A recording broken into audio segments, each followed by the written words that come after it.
세일산에 있는 에돔 족속의 조상 에서의 족보는 이러하고. 제가 요즘 여러 가지 사안들을 보면서 나는 되게 근시안적인 사람이구나, 좀 멀리 내다보지 못하고, 오늘 특별히 이 본문을 보면서도 그렇게 생각을 했어요.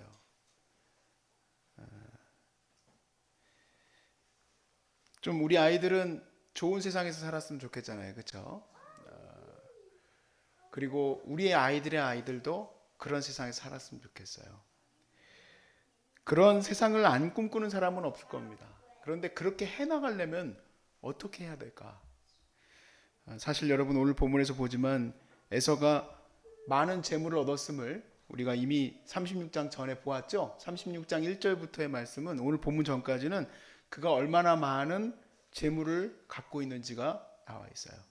또 그리고 뿐만 아니라 그의 많은 자녀들도 있습니다. 그리고 오늘 본문부터는 그 자녀들이 그냥 잘 살다가 없어졌다가 아니라 족속을 이루고 민족을 이룬다라고 돼 있어요. 근데 그 족속을 이루고 민족을 이룬 에서의 후예들이 지금 어디 있습니까? 사라졌어요. 없습니다. 역사에서 사라집니다. 그런데 이스라엘 백성은 나라가 없어졌어요. 1960년대나 와야지 다시 영국의 도움을 받아서 이스라엘이라는 나라가 지금 겨우 지금 그 분쟁하고 있는 그곳에 세워지게 됩니다. 그런데 이스라엘은 안 없어졌어요. 물론 이스라엘 백성이 굉장히 먼 미래까지 볼 수 있는 지혜로운 사람들이 많아서 그렇게 됐다는 건 아니에요. 그런데 이 본문을 통해서 우리가 그렇구나, 정말 깨달아야 될 게 있는데, 우리의 이 존재를 존속하게 하시는 분이 누굴까요? 하나님이죠. 그러니까 우리가 하나님 앞에서 하나님을 두려워하는 백성이 돼야지, 그래야지 영원토록 하나님께서 우리를 이 땅 가운데 살게 하시지, 우리가 하나님을 두려워하지 않냐고 하나님을 힘겹게 하고 하나님을 분노케 하는 민족이 된다면 이 땅에서 우리도 사라지고 말 거예요. 그러니까 정말 우리가 바라보고 내가 이 삶을 잘 이뤄가고 내 자녀들도 계속해서 번성해 나갈 수 있는 그러한 세상을 만들려면 하나님을 두려워하는 나라가 되어야 될 줄로 믿습니다. 하나님을 두려워하는 나라. 성경에서 보면은 구약 성경에 단 한 장으로 되어 있는 오바댜라는 책이 있어요. 오늘 그 부분을 조금 더 볼 거예요. 오늘 이 에서의 족보보다는. 오바댜서 한번 펴보겠습니다. 오바댜서 1장 3절입니다. 오바댜는 에서의 자손들의 바로 뭐냐면 심판에 대한 예언입니다. 오바댜는 옵이라고 써 있어요. 짧게는. 보시면 오바댜서 1장 3절 말씀에 이렇게 돼 있어요. 너의 마음의 교만이 너를 속였도다. 바위 틈에 거주하며 높은 곳에 사는 자여, 내가 마음에 이르기를 누가 능히 나를 땅에 끌어내리겠느냐 하니. 자, 에서의 자손들이 그 많은 족속과 민족을 이루었음에도 불구하고 그들이 사라지게 된 이유는 무엇이냐면, 그들이 의지했던 것이 오히려 그들을 멸망케 만들었다 이 얘기입니다. 그들이 의지했던 것은 그들의 지정학적인 위치 때문에 그래요.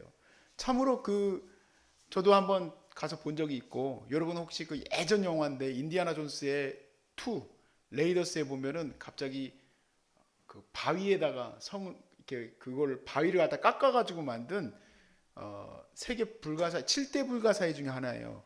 나바티안 왕조의 그 건축 양식인데 바위를 깎아서 만들었어요. 거기 이제 저도 한번 가봤는데 들어가는 입구가 아주 좁은 길로 3km 이상을 들어가야 될 정도로 지정학적으로 천의 요새예요. 페트라라는 곳이. 거기가 이제 에돔이 자리를 한 곳인데, 그게 그들을 멸망시킨 거예요. 그들을 교만하게 만들었고, 그들이 우리는 절대 망할 리가 없다라는 거죠. 우리는 망할 리가 없다. 왜냐하면 우리가 가지고 있는 이 풍요로움과 이 위치가 과연 누가 우리를 땅으로 끌어내릴 수 있겠느냐라고 한 겁니다. 우리나라 속담에도 있죠. 뛰는 놈, 아니 죄송합니다. 우리가 설교하고 있으니까 뛰는 놈이 아니라 뛰는 사람 위에 누가 있어요? 그렇죠. 나는 사람이 있어요. 우리나라 속담에도 있어요. 이 말이 뭘까요? 교만하지 말라는 얘기죠. 교만하지 말라. 에서가 역사에서 사라지게 된 거는 그 교만 때문에 사라진 거예요. 네. 자, 그럼 그 교만이 도대체 뭔 말을 하고 있는 거냐? 10절 말씀해 보세요. 1장 10절에 내가 내 형제 야곱에게 행한 포악으로 말미암아 부끄러움을 당하고 영원히 멸절되리라. 도대체 에돔이 뭔 일을 했길래 하나님께서 이렇게 분노하고 계실까? 이유는 이스라엘 백성이 바벨론의 포로로 잡혀갈 때 잘됐다고 웃었어요. 잘됐다고. 이스라엘은 저렇게 멸망할지 모르지만 우리는 안 멸망당한다 얘기해요. 안 멸망당한다. 제가 요즘에 코로나 때문에 굉장히 민감합니다. 우리 환우들은 항상 그 바이러스뿐만 아니라 여러 가지의 감염될 위험이 놓이게 되면 큰 문제가 있죠.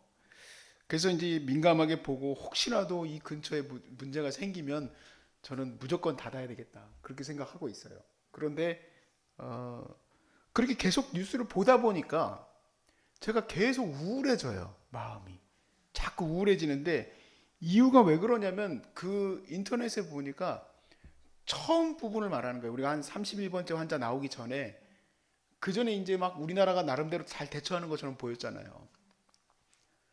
중국이 막 그냥 어려워지고 있는데 비난을 어마어마하게 하는 거예요. 그리고 일본이 뭐 이렇게 됐다고, 그러니까 잘 됐다고 막 그냥 그런 글들도 너무 많은 거예요. 여러분, 이것만큼 근시안적인 생각을 갖고 있는 사람들이 없는 거예요. 어느 한 나라라든 무너져 내리면요 같이 무너져요. 쓰나미처럼. 뭐 일본 그 동경 올림픽 여는 거 가지고 그래 열리지 마라 막 망해라 하고 막 그러는 사람들 있죠. 그 바보 같은 생각이에요. 일본 경제 무너지면 우리 같이 무너져요. 그래서 우리가 하나님의 거룩한 축복받은 민족이고 빛의 자녀로 계속 세워지는 것은 어떤 사람으로 우리가 세워져야 되느냐 이럴 때에 그들을 위해서 기도하고 그들을 도울 수 있다면 도울 수 있는 길을 찾아야 되는 거다 이 얘기예요. 비난하고 힐난하고 그들이 무너지는 것을 좋아하는 것은 이 교만했던 에서와 똑같은 죄를 가져가는 거다라는 얘기입니다. 그 민족은 사라지고 만다 이 얘기예요. 그 민족은. 아니 100년 전에 우리 이 나라에 선교사님들이 피를 흘리며 세워놓은 그 피값이 도대체 무엇을 만들어 놓았느냐 보니까 좋은 교회 세워놓고 자기들끼리 히덕거리는 것으로 끝나는 교회를 세워놨다고 한다면은 이거는 정말 천국에서도 선교사님들이 슬퍼하고 낙담할 일이에요. 그런데 우리가 그런 어려움을 보면서 기도하고 정말 하나님 어떻게든 저 나라들을 세워주십시오. 그렇게 해야 되죠. 결국에는 어떻게 됐습니까? 사실은 우리도 생각지도 못한 일이 벌어졌어요. 그래서 결국에는 이 나라가 50몇 개국에서 들어오지 말라고 차단해 버렸어요. 그러면은 지금 이제 무역이랑 이런 것들은 거의 안 된다고 봐야 되는 거죠. 무역하려고 들어가는 거는 시간 타이밍인데 14일 이상 움직이지도 못하고 격리시켜 놨는데 어떻게 하겠어요? 어떻게.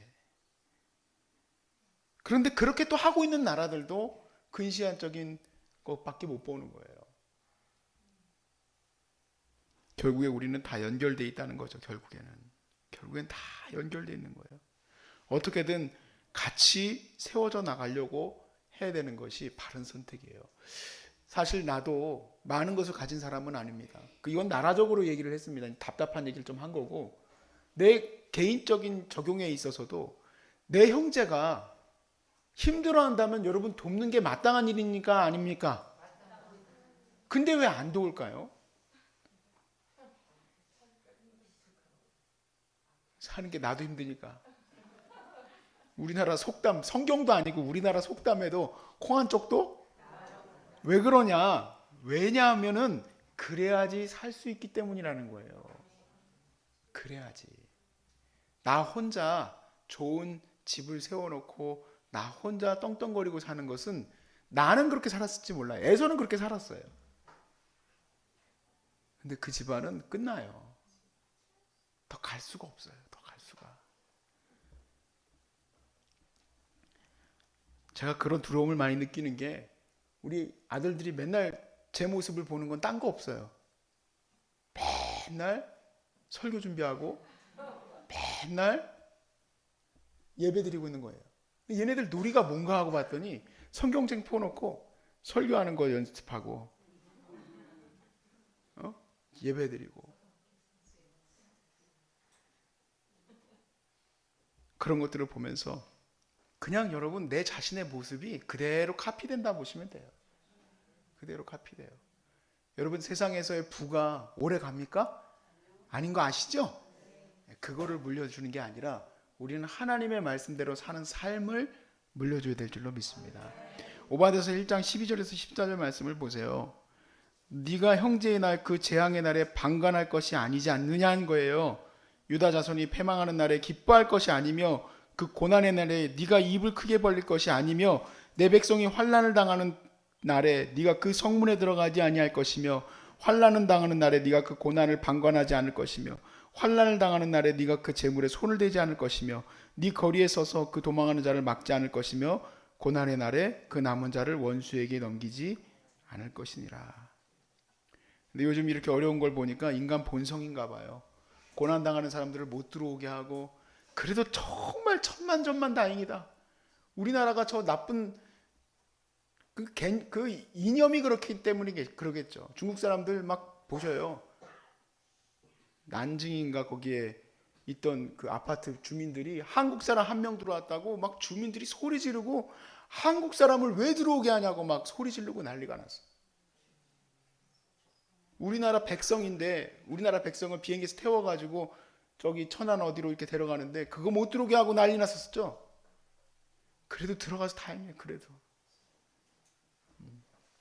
여러분 그 모든 것을 누가 보고 계십니까? 하나님이 보고 계시고요. 하나님이 보고 안 보고를 떠나서 우리가 살려면 그렇게 어려움을 짊어질 수 있어야 됨을 여러분 믿으시기 바라요.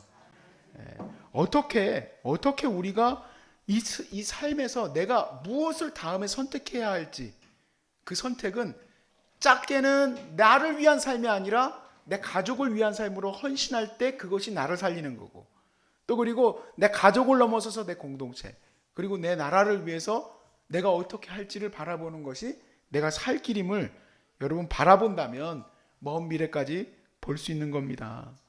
어느 날 SNS에 아는 목사님 사모님의 글이 올라왔는데요. 읽어보고 깜짝 놀랐어요. 이번에 그 사모님의 아들이 초등학교를 입학하나 봐요. 근데 초등학교 입학하는데 글을 이렇게 써놨어요. 초등학교를 들어가는 데 있어서 이제 준비를 많이 해야 되는데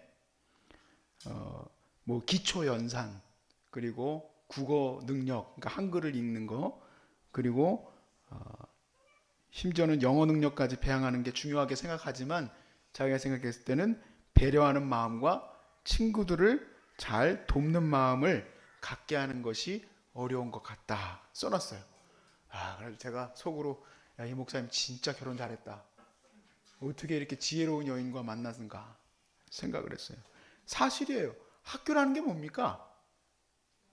학교는 작은 사회잖아요. 작은 사회. 그 작은 사회로 들어가는 데 있어서 가장 근본적으로 필요한 것이 인간됨이라는 것을 고백한다는 게 정말 기쁘더라고요. 저는 기뻐요. 제가 아까 말씀드린 이스라엘이 지금까지 남아있을 수 있었던 이유 무엇일까? 이유는 그 사람들이 어딜 가나 성경을 가르치기 때문에 그래요. 예수를 믿고 안 믿고를 떠나서 성경의 가르침은 물론 그 수준이 예수님의 가르침에 미치지 못하죠. 왜냐하면 예수님의 가르침은 성령께서 우리를 지시하게 하는 거니까 우리는 율법을 넘어섭니다. 넘어서야 되는데 안 넘어서는 게 문제지. 근데 율법의 가르침이 지향하는 게 뭡니까? 사랑이죠. 사랑. 그 민족이 없어졌어도 말씀은 영원하기 때문에 그 민족은 계속 존재할 수 있는 거예요. 그 사람들이 여러 가지 사람들하고 섞여가지고 나중에 이제 이스라엘에 예배 드리러 가 보니까 러시아 사람이야. 누가 봐도 러시아에 이제 갔었던 사람들인데. 근데 자기의 그런 삶에 대한 태도를 말씀에 두고 있으니까 결국에는 그들이 이스라엘로 남아있더라고요. 내 삶을 계속해서 이루어지게 하는 것은 하나님 말씀으로 사람이 돼야 되지 않겠습니까? 네. 굉장히 어떻게 보면은 뜬구름 것 같은 얘기같이 들리실지도 모르겠지만 사실은 이게 가장 중요한 부분이에요. 내가 나를 이루어가고 또 그리고 내 가족을 이루고 내 나라를 이루어가는 데 있어서 자기밖에 모르고 살아갑니다. 내가 결혼한다는 것도 내가 헌신하기 위해서 결혼하는 건데 자기밖에 모르고, 아이를 낳는다는 건 더 큰 책임 아닙니까? 자기밖에 모르고 다 무너져 내려요. 예수 믿는다고 말은 하지만 빛이라고는 요만큼도 찾을 수 없는 인생이에요. 빨리 회개해야 돼. 멀리 갈 것도 없이, 정말 멀리 갈 것도 없이 여러분 여기서 내려가고 올라가는 길에 또 그리고 여러분이 살아가는 삶 속에서 내 자신이 그리스도인임을 늘 생각할 수 있기를 바랍니다. 그리고 그리스도인은 무엇을 생각하고 살아야 됩니까? 섬기고 희생하고 헌신하는 것에 있음을 믿으시기 바라고, 저와 여러분을 부르신 목적은 등대와 같이 빛을 비추라고 부르신 줄로 믿습니다. 이 어려운 시국에 저는 오히려 여러분으로 인하여서 소망을 얻습니다. 하나님이 어두운 세상, 도대체 뭐가 어둡냐는 얘기예요. 이런 어렵고 힘겨운 세상 가운데 사람들의 말에서 나오는 것들이 그렇게 무섭고 그렇게 엄청나게 사람들을 깎아내리고 넘어뜨리는 이야기들로 가득한 이 세상 가운데 우리 귀한 소중한 사람들이 한 사람 한 사람 빛처럼 세워질 수 있게 해주심을 감사합니다. 여러분 그렇게 우리 함께 세워집시다. 하나님이 우리에게 생명을, 제2의 생명을 주시면 우리 그렇게 사시기를 주의 이름으로 축복합니다.